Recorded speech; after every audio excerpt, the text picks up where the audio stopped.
চাই ভাই, আমি তোমার কাছে মাফ চাই, ক্ষমা চাই, আমি তোমার হাত থেকে মুক্তি চাই। তুমি তুমি আমার কাছ থেকে চলে যাও। তোমার তোমার তোমার তোমার তোমার কাছ থেকে তোমাকে তো আমি কখনো আটকে রাখি নাই, অবশ্যই আটকে রাখি নাই। তুমি আমাকে মুক্তি দাও, তুমি আমাকে মুক্তি দাও। তুমি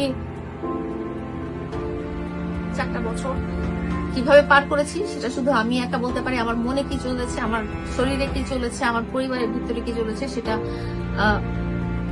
আমি আজকে দেওয়ালে পিঠ থেকে গেছে দেখে বলছি যে আমার তার সাথে সম্পর্ক করার পর থেকে এখন পর্যন্ত আমার মান সম্মান হানি ছাড়া আর কিছুই হয়নি। আমি সমাজের কাছে নিচু হয়েছি, আমি সমাজের কাছে ঘৃণার পাত্রী হয়েছি। আমার মান সম্মান বলতে কিছু নাই। আমি ফিনান্সিয়ালি লস হয়েছি।